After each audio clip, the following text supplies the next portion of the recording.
The first cut into the earth was an act of faith against a frozen world.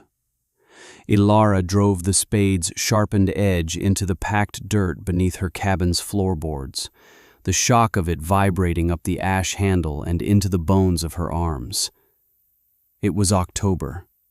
The air, thin and sharp as sheared ice, already carried the scent of the deep winter to come, a metallic promise of months spent fighting the cold that pressed down from the peaks of the Whisperwood Range.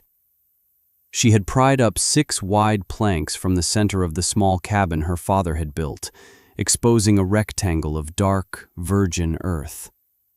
The space was cramped, the low ceiling of the floor joists forcing her to her knees. Beside her, Boro, a dog whose lineage was a mix of mountain cur and something quieter and more watchful, rested his heavy head on his paws. His exhale was a soft, white plume in the chilly air under the house. He watched her, his amber eyes catching the low light from the lantern, and in their depths she saw not confusion, but a placid trust that settled the tremor in her hands. The dirt was stubborn, bonded by frost that had already begun its slow crawl toward the heart of the ground. Each spadeful was a battle, a grating scrape followed by a grunt of effort as she leveraged the soil loose. She didn't dig like a frantic animal, but with a steady, rhythmic persistence her father had taught her. Lift, turn, deposit. Lift, turn, deposit. The pile of earth grew slowly beside the opening, a dark mound on the worn floorboards of her home. The work was a conversation with the silence, a counterpoint to the grief that had settled in the cabin's corners since her parents' passing in the spring thaw fever. The silence was their absence, and the work was her answer. The sound of boots on the gravel path outside made her pause. Boro's ears twitched, but he made no move to rise. A moment later, a shadow fell across the cabin's open door. Ilara? It was Silas Blackwood, their nearest neighbor, a man whose face was a roadmap of 70 hard winters. He leaned on the doorframe, his breath frosting in the air. His eyes, narrowed against the gloom, took in the removed floorboards, the growing pile of dirt, and Ilara herself, kneeling in the hole. "What in the name of the frozen gods are you doing, girl?" His voice was rough, like stones grinding together. "The first snow is 2 weeks out, maybe less. You should be splitting your last cords, not digging in the dirt like a mole." Ilara sat back on her heels, wiping a smear of dirt from her cheek with the back of her wrist. "I'm building," she said. Her voice was quiet, unused to filling a space larger than the one she shared with the dog. Silas squinted, stepping inside. The cabin was sparse but clean, the scent of pine and wood smoke clinging to the log walls. "Building what? A root cellar? You've already got one. And it's a fool's time to be digging a new one now. The ground will be hard as iron by next week." He gestured dismissively at the hole. "Wait until winter. See what the frost heave does to that little pit of yours. You're inviting the cold right into the heart of your house." "It's a heat chamber," she said, the words taken directly from her father's journal. Silas let out a short, barking laugh. "A what? A heat chamber? That's the craziest thing I've ever heard. You heat a house with a stove, girl. You burn wood. You don't dig holes in the floor." He shook his head, a look of pity softening the hard lines of his face. "Your father was a good man, Ilara, but he had ideas, strange ones. Don't you go following his fancies into an early grave. Fill that hole. Spend your time on what matters: wood, food, and keeping the drafts out." He didn't wait for a reply, turning and leaving as abruptly as he had arrived. The weight of his certainty hung in the air long after he was gone. Ilara looked at Boro. The dog blinked slowly, then nudged her dirty hand with his wet nose. She took a deep breath, the cold air stinging her lungs, and picked up the spade. Lift, turn, deposit. The pile of earth grew. Later that evening, with the lantern light pushing back the deep shadows, she sat at the small table and opened the journal. Her father's script was neat, precise, the ink faded to a soft brown.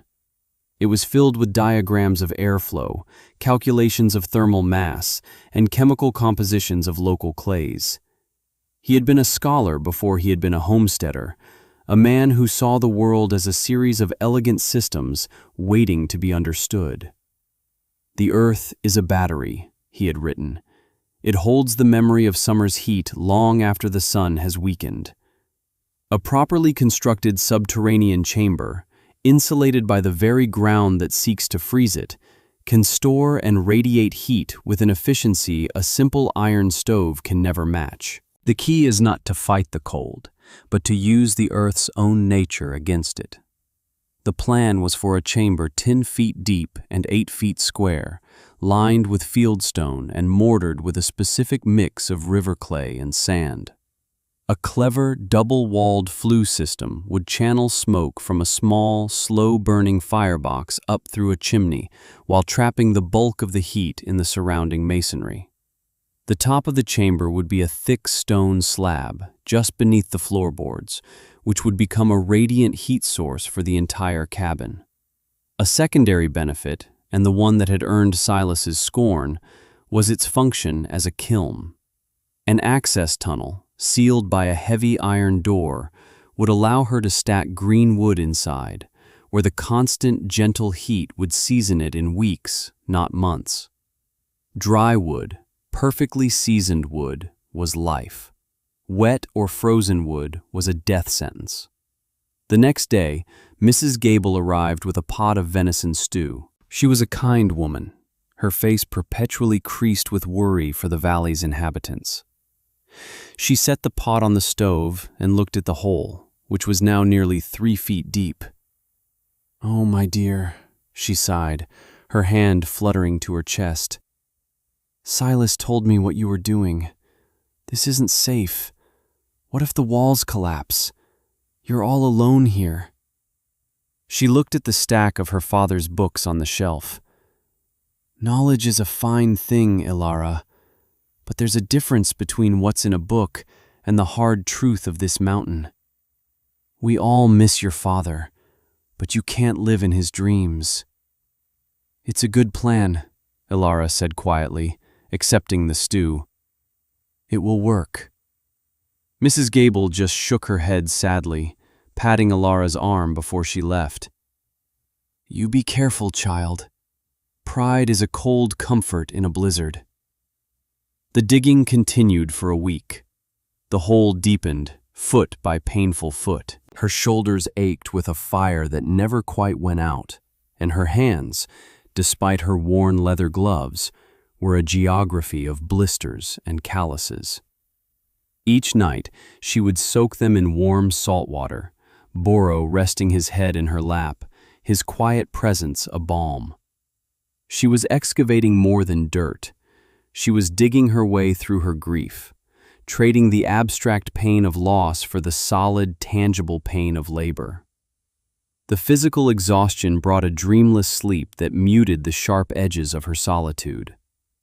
When the pit reached a depth of 10 feet, she finally stopped digging and began the next phase. She fashioned a small sledge from birch limbs and old harness leather. For 3 days, from sunup to sundown, she and Boro made the 2-mile trek to the stony banks of the Ghostwood Creek. She chose the stones with care, selecting flat, dense granite pieces that her father's journal described as ideal for holding heat. She loaded the sledge until the runners groaned, and Boro, leaning into the harness she'd made for him, helped her drag the heavy loads back to the cabin. He was not a draft animal, but he pulled with a steady, uncomplaining strength, his paws finding purchase on the rocky soil. Together, they hauled over 200 stones, a mountain of gray and black rock that grew beside her cabin. Mayor Thompson saw the pile of stones on his way back from the logging camp. He reined in his handsome bay horse, looking down at Alara from a height of wealth and authority. He was a man who measured worth in cleared land and timber yields. "Still at it, I see," he said, his tone laced with a condescending amusement. "Blackwood told me you were building some kind of fire pit under your house. Let me give you some free advice, girl. That folly will be the death of you. A house fire in the winter, there's no coming back from that. Sell this plot to me. I'll give you a fair price, $17, enough to get you a room in town and a job at the mill until you find a husband to take care of you." Alara looked up at him, her face smudged with dirt, her hair tied back in a messy knot. "This is my home," she said. The mayor laughed, a short, sharp sound that didn't reach his eyes. "It's a shack on a plot of stubborn rock. Don't be a fool." He spurred his horse, cantering away without a backward glance. The words of the skeptics were like stones themselves, heavy and cold. They piled up around her, a wall of doubt. But the stones she hauled from the creek were real. She could feel their weight, their solid promise. And her father's words were a foundation. "They will not understand," he had written on the final page of the journal. Conventional wisdom is a fortress built to keep out the new. Do not argue, do not explain, build. The proof is in the heat. The proof is in the surviving. She began the masonry. She mixed the clay, sand, and water in a wooden trough, kneading it with her hands until it reached the perfect consistency, just as the journal described. Lowering the stones into the pit with a rope and pulley system was slow, dangerous work. One slip could mean a broken bone, a disaster she could not afford. She worked with a deliberate, focused calm. Each stone was set in a thick bed of mortar, tapped into place and checked with a level. The walls rose, course by course, a precise and solid cylinder of rock. It was a slow and painstaking process, a form of meditation. The world shrank to the scrape of her trowel, the fit of one stone against another, the steady breathing of her dog sleeping in a patch of pale sunlight. One afternoon, a young man appeared at the edge of her clearing. He was leading a pack mule laden with supplies for the mayor's household. He was lean and moved with a quiet competence.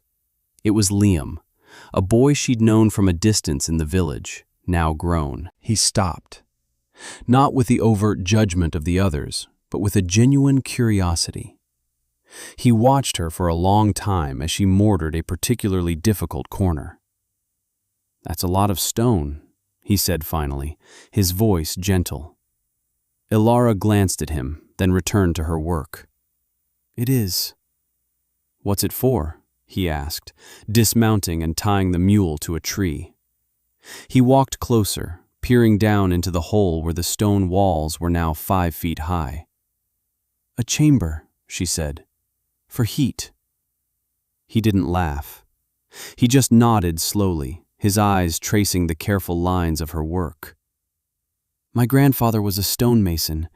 He said you can know a person by their joints. Yours are tight." He lingered for a few more minutes, then tipped his hat. "Stay safe," he said, and led his mule away. He became a quiet fixture in her week. His supply runs for the mayor always seemed to pass by her cabin. He never stayed long, never offered unwelcome advice. But once, he left a newly sharpened spade leaning against her woodpile. Another time, a small pot of salve for her hands appeared on her doorstep. He asked questions, simple ones about the flue design she was now starting to construct from smaller, smoother river stones. She showed him her father's drawings, and unlike the others, he looked at them with understanding. He saw the logic, the careful thought behind the elegant curves and baffles designed to capture every last wisp of warmth. The flue was the most intricate part of the construction. It was a chimney within a chimney, a complex artery of stone and clay that had to draw perfectly. She spent a week on it, her hands and arms covered in mortar, her back screaming in protest. She followed the diagrams to the millimeter, her father's voice a whisper in her mind. The upward pull of hot air is a river. You must build the banks to guide it. As she was setting the final capstone on the chimney, the first snowflakes began to fall. They were small and hesitant at first, then larger, drifting down from a sky the color of lead. The sight sent a spike of fear through her, cold and sharp. The skeptics' voices echoed in her head. Wait until winter. The temperature dropped. The work became a race against the inevitable freeze. She built the firebox at the base of the chamber, a small, stone-lined hearth designed for a slow, smoldering fire. Then came the roof of the chamber itself, a massive single slab of soapstone she and Boro spent 2 days dragging from a quarry her father had marked on a map. Maneuvering it into place over the 10-foot deep pit was the most dangerous thing she had ever done. She used a system of levers and log rollers, her muscles straining to the point of tearing.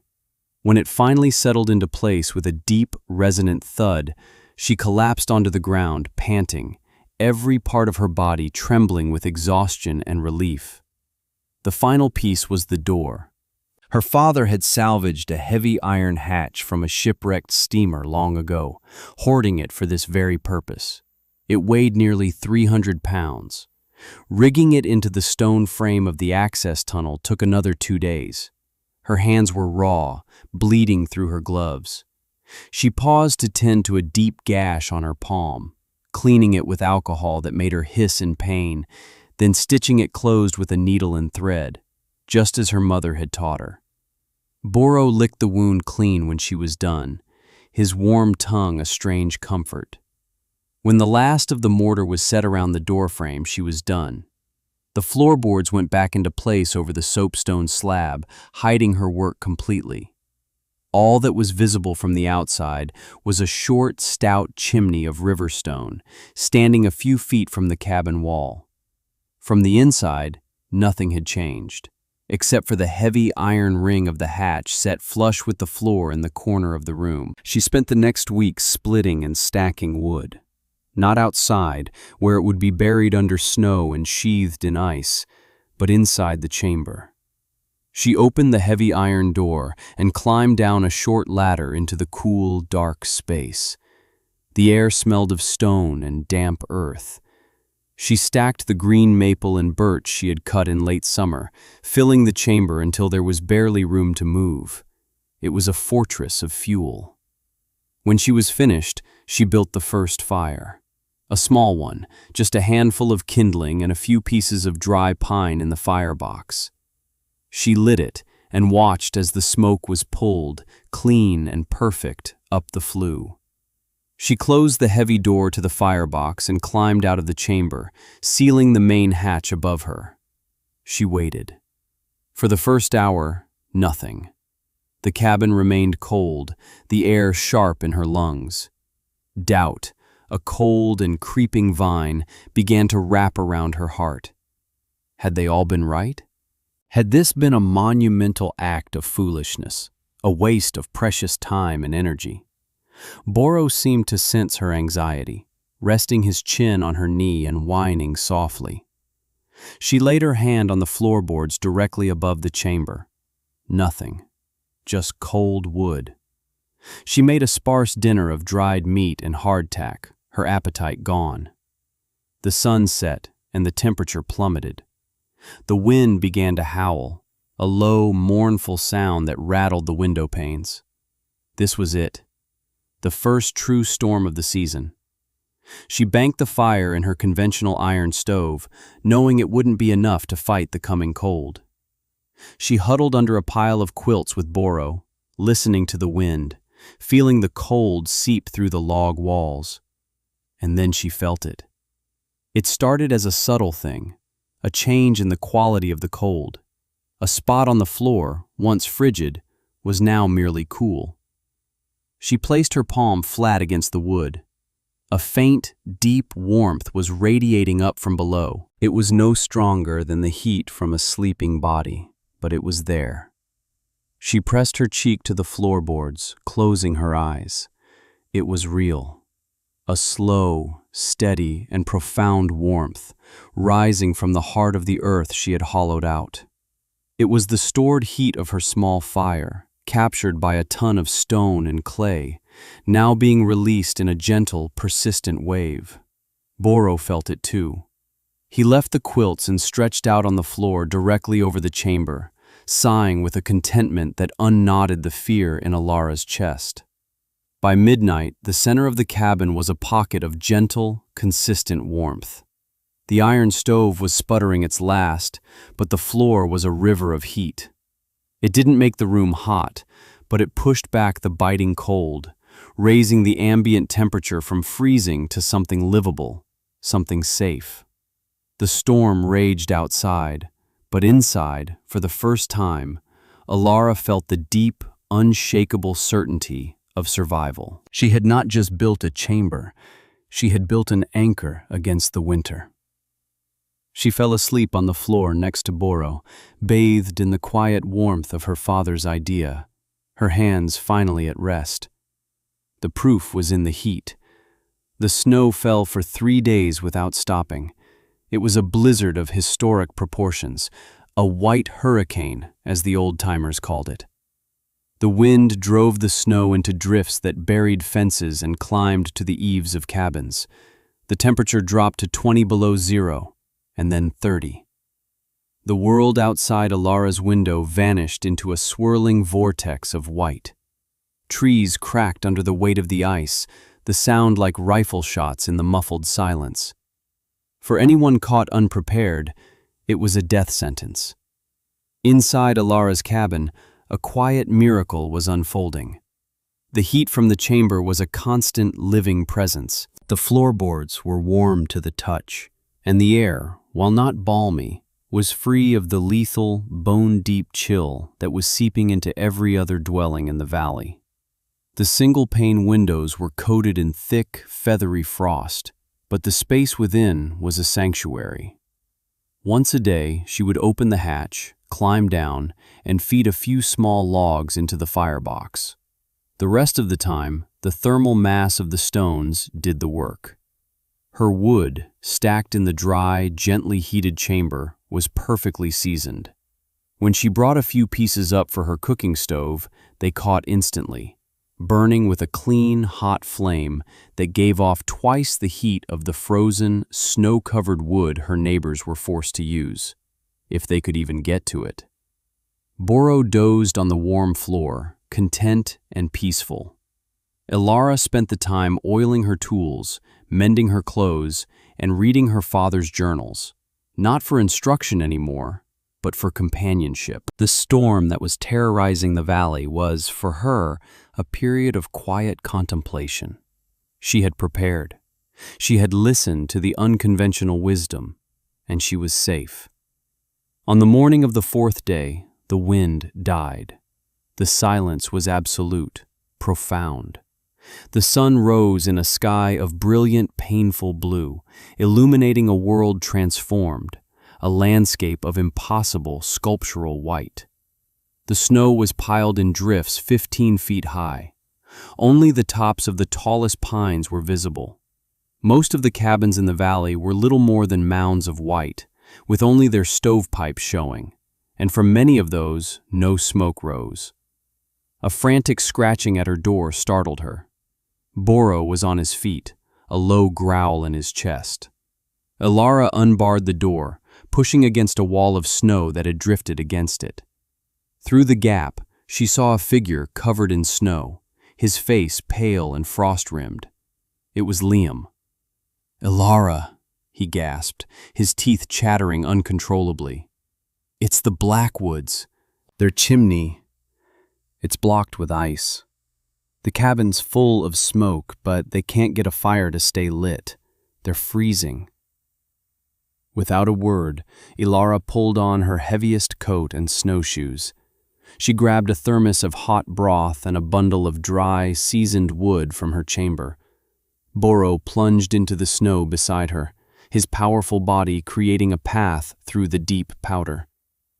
The journey to the Blackwood cabin, normally a 10-minute walk, took almost an hour. They found a scene of desperation. Silas was trying to chip ice from the chimney cap, his hands clumsy with cold. Inside, the cabin was frigid, the air thick with acrid smoke. Mrs. Blackwood was huddled under a pile of blankets, her breathing shallow, her skin a waxy gray. Ilara didn't speak. She handed the wood to Liam, who cleared the old, frozen logs from the stove. The dry birch caught immediately, and a real, clean fire roared to life for the first time in 2 days. She helped Silas get his wife into a sitting position and spooned the hot broth between her blue lips. Silas watched her, his face a mask of exhaustion and dawning realization. He looked at the perfect, dry wood she had brought. Our wood pile. It's buried under 10 feet of snow. The logs are frozen solid anyway. They won't catch. He looked at Ilara, his eyes finally meeting hers. There was no mockery in them now, only a raw, humbled shame. "How?" he whispered. "My cabin is warm," Ilara said simply. "Come." Getting the elderly couple back to her home was an ordeal. Liam half-carried Mrs. Blackwood while Ilara and Boro broke a trail. When they finally stumbled through her doorway, the effect was immediate. The wave of gentle, pervasive warmth washed over them. Mrs. Blackwood began to cry, silent tears of relief freezing on her cheeks. Silas stood in the middle of the room, his mouth agape. He ran his hand over the floorboards, feeling the impossible heat. "My God," he breathed. The chamber." He looked at Ilara, and for the first time, he saw not a foolish girl, but the architect of their salvation. He walked over to the iron ring on the floor. "Can I see?" Ilara nodded. She lifted the heavy hatch. A wave of dry, warm air smelling of earth and wood smoke wafted up. Silas and Liam peered down into the darkness, seeing the vast, neatly stacked cords of wood, perfectly dry, perfectly ready. They saw the stone walls, the ingenious firebox, the solid, intelligent construction of it all. "I was wrong," Silas said, his voice thick with emotion. He looked up at Ilara, his eyes shining. "Girl, I was a damned fool, and I was wrong. You didn't dig a grave. You built an ark." Words spread through the valley in the slow, stumbling way it does after a disaster. Liam, using his mule, became a lifeline, checking on homes and bringing the most desperate to Ilara's cabin. Mrs. Gable arrived, her own home dangerously cold, her face etched with worry that melted into disbelief as she stepped into the warmth. Her small cabin became a refuge. At one point, 7 people were sheltered there, sleeping on the warm floor, sharing rations and listening to the story of the chamber's construction. The biggest shock came on the 5th day. A knock at the door revealed one of Mayor Thompson's ranch hands. The mayor's grand house, with its modern furnace, had failed. A pipe had frozen and burst, flooding his cellar and extinguishing the fire. The mayor, the man who had offered her $17 for her shack, was requesting shelter. When he arrived, humbled and half-frozen, he did not speak. He simply stood by the door, taking in the scene. His neighbors, the people he considered his lessers, safe and warm in the house he had dismissed as a folly. He looked at Ilara, who was quietly stirring a pot of soup on her stove. He saw the stitched gash on her hand, the quiet strength in her eyes. He walked to the center of the room and placed his own hand on the floor, feeling the steady, undeniable warmth. "I apologize," he said, his voice quiet and hoarse, addressed to the whole room but meant for her. I was arrogant, and I was wrong. In the spring, when the great melt finally came and the valley began to emerge from its white tomb, they came to her. Not with pity or concern, but with respect and a desire to learn. Silas Blackwood was the first. He brought a pencil and paper and asked if he could see her father's journals. He spent days sitting at her table, carefully copying the diagrams for the flue, his brow furrowed in concentration. "Your father was a genius," he said one afternoon, looking up from the book. "He saw the answer was right under our feet the whole time." Liam, who had become a constant, steady presence in her life, helped her simplify the plans. They drew up a basic design that any family could build. Elara never became a teacher in the traditional sense. She didn't lecture or explain the principles of thermodynamics. When a neighbor asked for help, she would simply pick up her spade. "Dig here," she would say, and she would work alongside them, showing them how to choose the stones, how to mix the mortar, how to lay the courses. She shared her knowledge not through words, but through action. That summer, the valley was filled with the sound of digging. Nearly a dozen families began excavating their own heat chambers. Mayor Thompson, true to his word, paid for the materials for 3 of the poorest families and hired Liam to oversee the construction.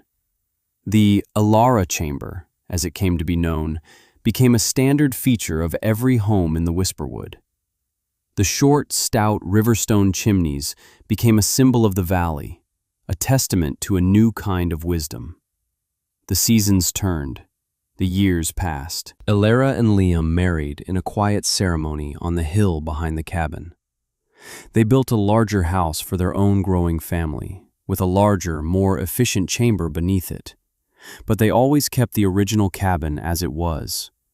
It was the heart of their history. The winters still came, fierce and unforgiving, but they were no longer a terror. No one froze. No family was forced to choose between heat and food. The chambers, charged with small, slow fires, kept the cabins safe. The community, once forged by shared hardship, was now bound by shared innovation. Boro grew old. His muzzle turned a soft, snowy white, and his amber eyes clouded with age. He moved slowly, his joints stiff, but he still followed Elara everywhere. He spent most of his days sleeping on the warm floorboards above the original chamber, the place he had first felt the proof of her work. One winter morning, Elara woke to find he had passed peacefully in his sleep, his great heart finally still. The grief was a sharp physical blow, the loss of her silent, steadfast witness. She and Liam wrapped him in a soft wool blanket and buried him on the hill, beneath a tall pine tree that overlooked the valley. They placed a simple, flat stone on the grave. Elara lived to be a very old woman. Her hair turned the color of snow, and her hands, gnarled with arthritis, still remembered the feel of stone and mortar. She became the quiet matriarch of the valley, the keeper of the knowledge. She taught her children, and then her grandchildren, how to read the elegant script in her father's journals. She taught them that the most powerful solutions are often the simplest, and that true strength lies not in loud pronouncements, but in quiet, persistent work. When her time came, decades after Boro had passed, she died as he had, peacefully in her own bed, the gentle warmth from the chamber below her final comfort. They buried her on the hill beside her faithful dog. Liam, old himself but still steady, carved the inscription on her headstone.